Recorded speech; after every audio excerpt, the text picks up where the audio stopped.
ये चाहते हैं कि मुसलमान इनके गुलामी करें, ये चाहते हैं कि मुसलमान इनके लिए कालीन बिछाएं, दरी बिछाएं, जिंदाबाद के नारे लगाएं और ये नेता के लिए खवाली का प्रोग्राम करे। किसी ने अच्छा कहा मुझे कि अपना काम बनता भाड़ में जाए जनता।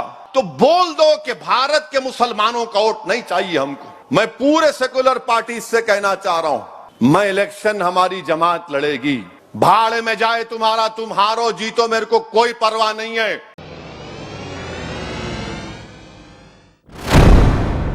असदुद्दीन ओवैसी ने ऐसा कह दिया, ये कह दिया, वो कह दिया। माने ये कांग्रेस के और ये जो अपने आप को सेक्युलर और लिबरल लोग बोलते हैं, इनका एक उसूल है, तुम सबको बोलना, गांधी परिवार को नहीं बोलना। और फिर दूसरी तरफ ये संघ परिवार है, तुम सबको बोलो, हमारे मोदी को मत बोलो। यानी ये क्या है, तुम लोग आसमान से टपके क्या? अगर हम बोले हैं तो इतना चीखे मारे हैं। बाज लोग तो लिखे कि असदुद्दीन ओवैसी साहब आप इतना पढ़े हुए हैं, इतना वो फुला वहां से पढ़े, यहां से पढ़े, ये आपको जेब नहीं देता ये ऐसा बोलना। अब क्या मैं तुम्हारे से पूछ के स्किप राइटिंग पे बोलूं? तुम जो बोलेंगे मैं बोलूं? तुम कांग्रेस पार्टी के दफ्तर के तबलची हो गए, गाओ तुम, कौन रोक रहा तुमको? मगर मेरी जबान तुम्हारे सोच के मुताबिक नहीं चलेगी। कर चलिए, मैं तो एक लाइटर वेन में कहा तो किसी कांग्रेसी ने कहा आपको जेब नहीं देता। अरे जेब देता नहीं देता मेरी जूती पर। पहले यह बताओ कि जम्मू में जो आसिफा बच्ची का रेप हुआ था, उसका कत्ल हुआ था, उन कातिलों की और रेप करने वालों की तायीद करने वाला तुम्हारे नेता के साथ चल रहा है। बताओ फिर क्या है ये? इस पर कोई जवाब देंगे आप? तो बोले नहीं, कोई भी आ सकता। अच्छा, कोई भी आ सकता है तो फिर आसिफा क्या क्या करोगे? यानी आसिफा का बाप भी आएगा और उस कातिलों की तायीद करने वाला भी आएगा। माने आप ये समझ रहे हैं कि कातिल की तायीद करने वालों को और एक 8 साल की बच्ची के बाप को भी बुलाएंगे? ये कौन सा आपका उसूल है? ये कौन सी आपका तरीका है? कहां जा रहे आप? मुझे गाली दो, फकर नहीं पड़, कुछ नहीं फर्क पड़ता मेरे को। जितनी गाली दे सकते दो, डिक्शनरी में जितनी गाली है खाली कर दो, कुछ फर्क नहीं पड़ेगा मुझे, क्योंकि मैं जो कुछ कह रहा हूं वो सच्चाई है। फिर इनके लीडर कहते हैं कि विकी लीक्स, आप देखिए विकी लीक्स 2009 में जो भी विकी लीक्स आया था उसमें कहा गया, उनके लीडर ने कहा कि भारत में हिंदुत्व शिद्दत पसंदी का बहुत बड़ा चैलेंज है। अरे जब आप अमेरिका के एम्बेसडर को ये कहती हैं, आप तो सरकार में थे ना, 10 साल आपकी हुकूमत थी, आपने क्या किया उस हिंदुत्व की शिद्दत पसंदी को रोकने के लिए? कुछ नहीं किया आपने। अरे भाई आपकी कौन सी सेटिंग है, हम मोदी के साथ बता दो मेरे को, कौन सी सेटिंग है? जब आपका कब कहा था आपने? विकी लीक्स में कहा था 2009 में। आप बैन करना था उन तमाम ऑर्गेनाइजेशन को, आपने कुछ नहीं किया। आपने अकबर ओवैसी को जेल में डाला, आपने जगन मोहन रेड्डी को जेल में डाला, और वो जेल में था तो मेरे को भिजा, इधर जाके बोलो प्रणब मुखर्जी सदर जमहूरिया का इलेक्शन लड़ रहे हैं, जगन तुम्हारी बात सुनता। आप बताओ आपने क्या किया? भाई आखिर आपका चक्कर क्या है? कौन सा आप ऐसी सेटिंग करके बैठे हुए हैं नहीं मालूम। माने अजीब और गरीब मामला है। माने वो कोई, किसी ने अच्छा कहा मुझे कि अपना काम बनता भाड़ में जाए जनता। हाँ, जो भी करेंगे आप बताइए कौन सा काम आप कर रहे हैं, और आप हम पे उंगली। जहां के इलेक्शन लड़ते उनके लड़ने से उन्हें जीत जाते। अरे कब तक बोलेंगे बाबू मैं मर्द नहीं, मेरा भाई मर्द? आप कभी देखे कि आप में कितनी कमजोरी है? इम्तियाज जलील साहब महाराष्ट्र से आते हैं, मैं शुक्रगुजार हूं कि थकन के बावजूद भी इम्तियाज साहब आज के जलसे में शिरकत किए। 15 साल कांग्रेस हुकूमत की महाराष्ट्र में, 15 साल। वहां पे कांग्रेस आज कौन से तीसरे नंबर पे है? चौथे नंबर पर, चौथे नंबर पर है, नंबर 4। अब मैं बोलता नहीं तो नंबर 2 है, बोलते हमको लिख जा रहे, उधर मिला रहे, नंबर 4 है आप, नंबर 4 है। अब वहां पे इम्तियाज जलील के पीछे पड़ गए, ए इम्तियाज तू क्या कर रहा है? क्या करना, हमारा काम हम करेंगे। आप 4 नंबर पे आ गए। गुजरात में हम 13 सीट लड़े, कोई भी नहीं जीते। नहीं नहीं, वो हैदराबाद से शेरवानी आई थी, हमको परेशान कर दिया। अरे 13 लड़े, बाकी सब छोड़ दिए, लड़ो, जीतना था नहीं। हर जगह पर, यानी आपके साथ जब हम थे 1998 से, जब चंद्राबाबू नायडू मुत्तहिदा आंध्र प्रदेश में बीजेपी की तायीद किए, 98 से लेकर 2012 तक हम कांग्रेस की तायीद करें। जब क्या दूध के दूल्हे हुए थे? तुम्हारे दूल्हे भाई थे हम। 2099 में मुमताज खान साहब एमएलए थे, राजशेखर रेड्डी अपोजिशन लीडर थे। फिर 2004 में तेलुगु देशम गई, कांग्रेस आई, सरकार बनी दिल्ली में। 2004 से 2012 तक हम सपोर्ट किए। 2008 में न्यूक्लियर डील की बात आई, मजलिस सपोर्ट की। अच्छा, हद तो यह है कि तेलंगाना, उस वक्त आंध्र प्रदेश की असेंबली में किरण कुमार रेड्डी चीफ मिनिस्टर, उनके खिलाफ तहरीक अदम एतमाद उनकी पार्टी लेकर आई। उनके पार्टी के एमएलए अपोज करे, कौन साथ दिए? मजलिस साथ दी। हम छोड़े 2012 में, क्योंकि हैदराबाद में फसाद हो रहे थे, चाकू मारा जा रहा था रातों में, हालात खराब थे। मगर अब हमको बोलते नहीं, आप बी टीम, फुला टीम। अरे भाई, एक बात सुन लो, मैं पूरे सेकुलर पार्टी से कहना चाह रहा हूं, मैं इलेक्शन हमारी जमात लड़ेगी। भाड़ में जाए तुम्हारा, तुम हारो जीतो, मेरे को कोई परवाह नहीं है। मेरे को एक बात आप बता दीजिए, जो अपने आप को सेकुलर पार्टी कहते हैं, तुम्हारा कौन सा सेकुलरिज्म है? मेरे को बताओ। तुम आज मुसलमान का नाम लेने से डरते हो, तुम अपने पार्टी के मुसलमानों का नाम लेने से डरते हो। असदुद्दीन ओवैसी तो दूर की बात, तुम्हारे बाजू तुम्हारे पार्टी का मुसलमान खड़े रहने को तैयार नहीं है, जिसने अपनी जिंदगी लगा दी तुम्हारी पार्टी में। मिसाल के तौर पर बिहार में लालू की पार्टी है, बरसों से लालू के साथ थे।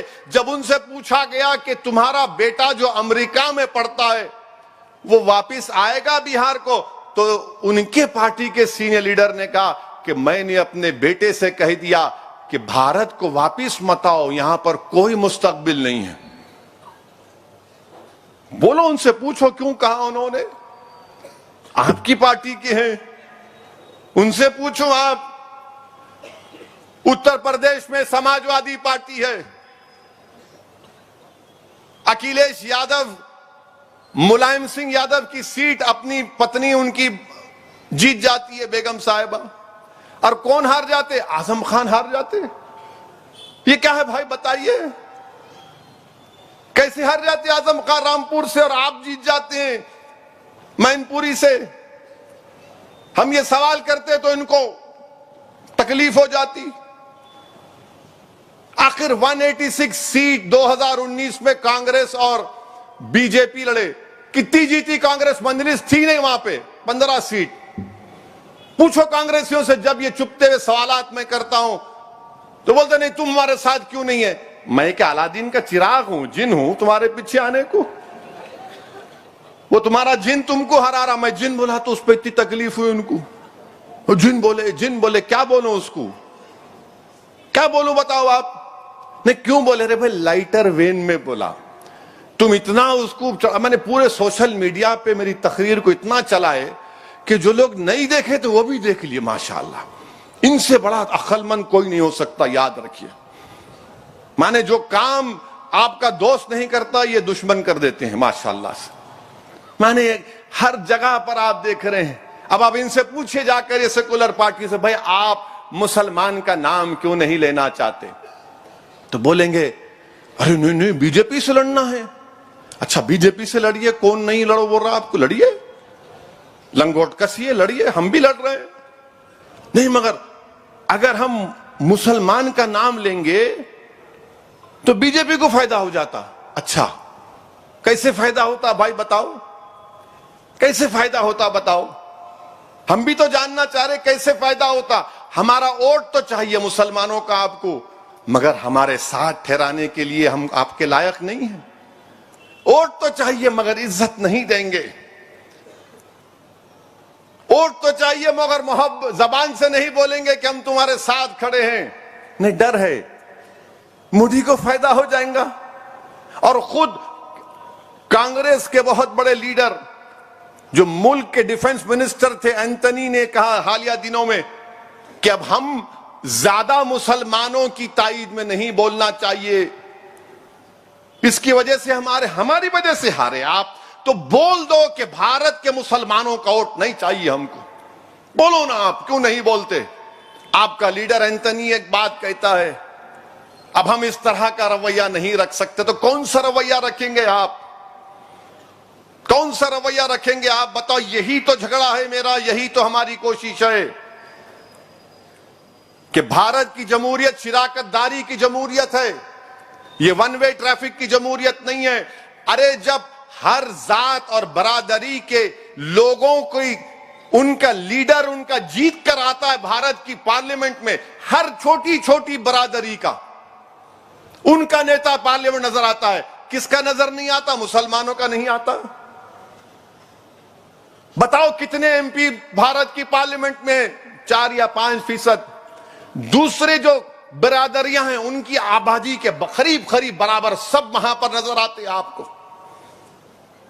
अब जब हम ये बात करते हैं तो आपको बड़ी तकलीफ हो जाती है, नहीं है क्यों बात कर रहे तुम, ये वक्त नहीं है, ये दौर नहीं है, अभी ये बात नहीं करेंगे, बाद में करेंगे, कब करेंगे, नहीं पहले मोदी को देखना है।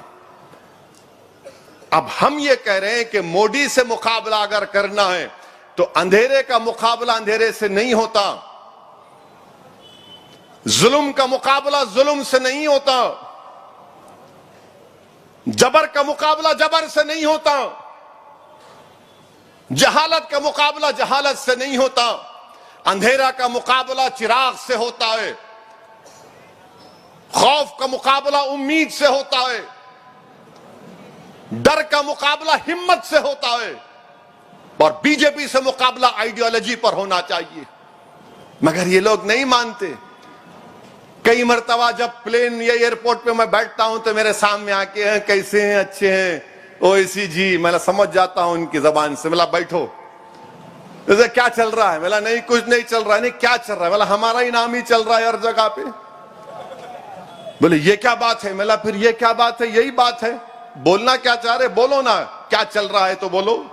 नहीं आपके जहन में क्या चल रहा है, मिला मेरे जहन में अखलाक चल रहा है, मेरे जहन में पीलू खान चल रहा है, मेरे जहन में मेरे घरों के बुलडोजरों से तोड़ना चल रहा है, मेरे जहन में मेरे नौजवानों को यूएपीए में लगाकर जेल में डालकर 2-2 साल सड़ाया जा रहा है वो चल रहा है, मेरे जहन में मेरे मस्जिदों को टारगेट बनाने की कोशिश की जा रही है वो चल रहा है, मेरे जहन में सियासी ताकत नहीं है हमारे पास वो चल रहा है, मेरे जहन में नौजवानों के ख्वाब को कैसा पूरा किया जाए वो चल रहा है।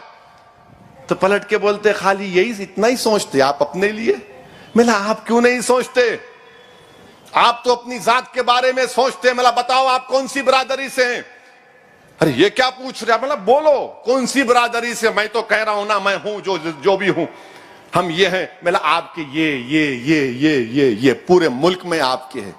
मिला मेरा कहां है बताओ, बोले ये तेरा और मेरा क्या है। मिला तुम्हारा होगा तो तुम्हारा और मेरा होगा तो मेरा कुछ नहीं। इनको ये बात पसंद नहीं है, याद रखो मेरी इस बात को आप, कि भारत का मुसलमान की कोई सियासी लीडरशिप बने, मैं खुल के कह रहा हूं आपसे, मैं कभी इस दुनिया से जाऊंगा एक ना एक दिन, मगर तुम याद रखना मेरी इस बात को, जहां तक अल्लाह मेरी आवाज को पहुंचाएगा, कोई सियासी पार्टी नहीं चाहती कि भारत के मुसलमानों की, दलितों की, आदिवासियों की एक सियासी क़यादत बने।